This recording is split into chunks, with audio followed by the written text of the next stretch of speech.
say, hey now, it sucks not to be me. That's true. I just came from the barbershop. I'm feeling cute.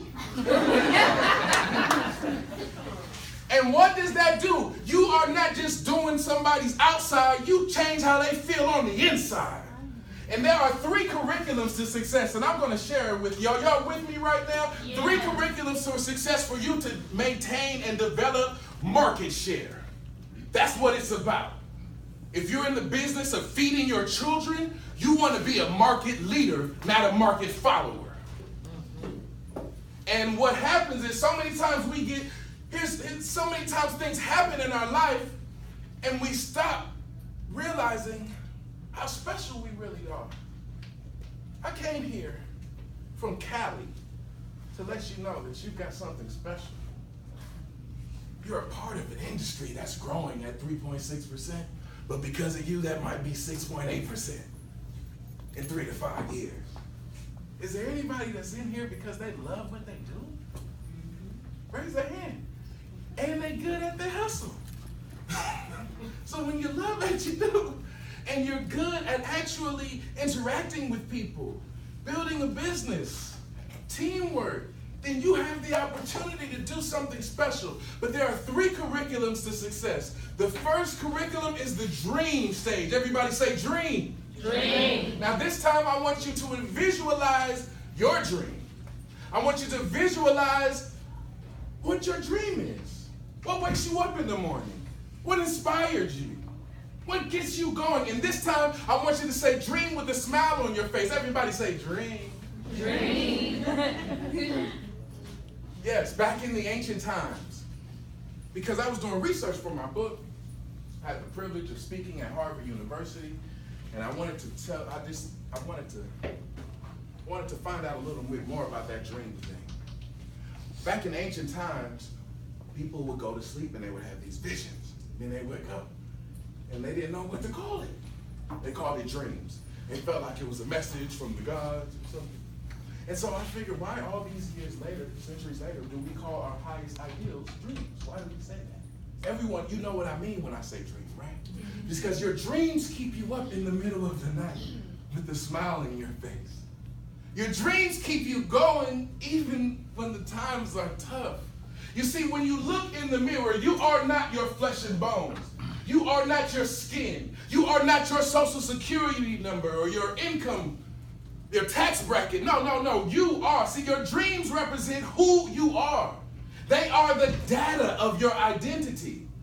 And it's so crucial that you realize that your dreams were sent to you for a reason. Just like you have a unique fingerprint and a unique voice print and a unique hair follicle. Each and every one of us has a unique dream. Everybody say dream. Dream. Now say dream if you know what it's like to dream for something. If you know what it's like, you know what, I'm going to sacrifice right now so that my children can have the next life. I'm going to do something to, even right now, you might be supporting your parents or you might already be a parent. But I know that when my son, Adam Phoenix Brown, was born, I looked him in the eyes and his little nails were so soft that they curled up on me when he grabbed my hand for the first time, and I never saw anything like it. But guess what? A new dream came inside of me.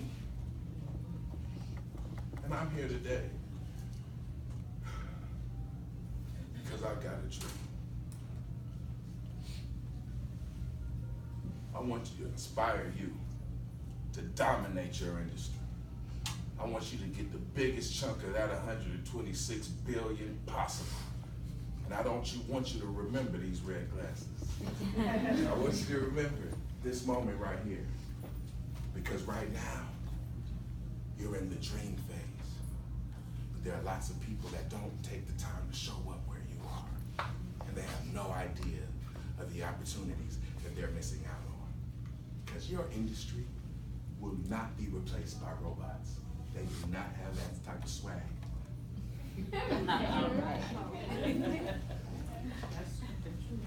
So don't let anyone in your family, anyone that you think is cute, anyone that talks to you, make you feel like what you're doing isn't special. Drop that 126 billion on them. Right. Billion. My industry, does $12 billion. This is personal development and success. $12 billion in the U.S. Your industry does $56 billion in the U.S. People spending more on trying to feel good. Yep. But you need to work on yourself so that you can maintain your mindset and don't get caught up looking at the trees and you don't see the forest. You're a businesswoman. You're an entrepreneur. You got 126 billion with your name on it. And if that's your dream, there's nothing wrong with getting paid incredibly well for what you love to do. By the age of 14, I was the highest paid teen speaker in America. Y'all can clap for that. Yeah. I was making so much money as a teenager. I got the Rolls Royce. I had the red guy roll red carpet out for me when I was going different. I didn't know anything about market share. But I want to tell you something. I got a whole new focus. Because once you move from that dream, then you move from the dream to the next phase. Everybody say dream. Dream. Now say destiny. Destiny. Oh, yes. That dream represents who you are. But what that does is when you take action on the dream, when you show up, when you study, when you do the work, when you do the things that people aren't willing to do today in order to have what most people won't have tomorrow, that's when you move from a dreamer to a person that has a destiny. Raise your hand if you feel like being in this room right now is a part of your destiny. That's good. Now here's something important to write down. You can't control your destiny. You can't. You cannot control your destiny. I'm sorry. If it was up to me, who knows where I would have been. But you can do this. And this is important to know. You can claim your destiny. You have to claim your destiny. You have to let it be known. You see, if you don't claim your destiny won't claim you. Turn to the person next to you. Say, if you don't claim your destiny won't claim you.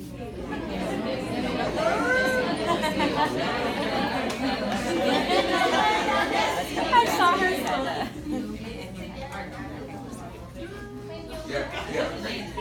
Yes. The dream is about who? The dream is about who you are. No, you're not crazy for thinking that you can dream this big. You're not crazy for thinking that you can carry this load. You're not crazy for thinking that you deserve more for yourself and for your family. No, you're just a dreamer. And that's okay, because the dream will inspire you to realize that you are not what's going on around you. And just like you impact people's their self-esteem, their attitude, you have to be mindful of your attitude. You have to have the attitude of a leader. You have to have the attitude and wake up even when days when you don't feel like it and say, you know what? I have a destiny. And everyone who interacts with me, they're going to feel it. They're going to know it. And that's going to help to grow my business. When you think about your destiny, I want you to know your dream is about who, but your destiny is all about what? That's what you're doing now. You're paying your dues. You're sowing the seeds. And I just want you to know, there's a quote that says, throw me to the wolves, and I'll return leading the pack. I see we got some pack leaders back there. Yes.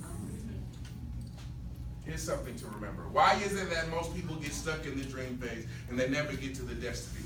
Here's the number one reason why people don't actually manifest their destiny. It's not because they don't have the talent. It's not because they don't have the passion. Here's the number one reason. Most people are more dedicated to their distractions than they are to their destinies. Yes. Most people are more dedicated to their distractions than they are to their destinies. And when you are focused on maintaining and building market share, you have a destiny to build. You can't allow yourself to be distracted. I was distracted for many years because I just, you know, I wanted to do something really special. And my dad, he was labeled educably mentally retarded. He was put back in school several times, and he was adopted. So the only reason why I'm here is my grandmother, Mrs. Mamie Brown, she had this dream to be a mother. And in her late, like 43 years old, she adopted 2 kids that weren't her own. And she only got a 3rd grade education. She was never married. But I just think back still to this day about what it must have took for her to adopt 2 kids. She had never changed a diaper. She'd never been there. But that was her dream. And because that was her dream, my dad used to watch her scrubbing floors in these wealthy people's home in Miami. They were scrubbing floors. One time, she went to another room and he heard her clapping her hands. And he said, "Mama, why are you clapping? Why are you clapping your hands?" She said, "Shut up, boy. Just, people in there clapping their hands." "Why are you clapping, Mom?" She said, "Shut up and mind your business. Why are you clapping?" The lady who owned the home came out. And she said, "I'll tell you why she's clapping her hands. She's clapping her hands because when I have people working for me and I have them in another room where I can't see them, I make sure they clap their hands to make sure they're not stealing." What? My dad was shocked. He said, "My mama would never steal from you. She's an honest woman." And right there, he made the decision in his mind that he was going to do something to make sure that my grandmother didn't have to scrub floors. So that was his dream. He didn't have a college education, didn't have the connections, but he turned that dream into a destiny. And since then, our family business has generated over $100 million. And when I grew up, I was watching other people scrub our floors. Amen.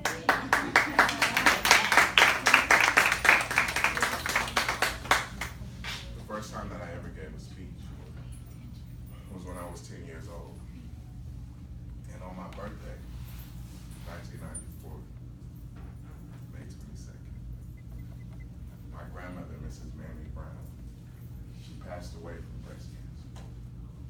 And it was so tough for our family. Is there anyone in here that's ever lost a member of the family? Someone that was close to them? And you just wonder how we're going to get through it. But a couple of days later, during the funeral, they asked if anyone wanted to get up and share a story about Mrs. Mamie Brown. And man, for the first time, that's when I gave my first speech. And afterwards, my dad looked at me with hopeful eyes, and they probably had some dollar signs in them too. But he said, "Son, there's greatness within you. There's a calling on your life. You will carry the torch to the next generation." So I came here in honor of Mamie Brown. I want you to know that there's greatness in you. Even if I don't learn your name, even if I don't know your story, if you got a dream, turn that dream into your destiny. But that's not it. After you have the dream stage and the destiny stage, then there's the step where I'm at right now. And I want you to join me. I want you to go back to your families and join me in this stage. And that stage is the dynasty phase. Don't say it out loud. Just say it inside. Just say dynasty inside your head. Just say dynasty, because you are watching, you are witnessing Mamie Brown's dynasty. She's still here in me. And all the people that sacrificed for you to be where you are, they are counting on you to bring their dynasty to life. So, in closing,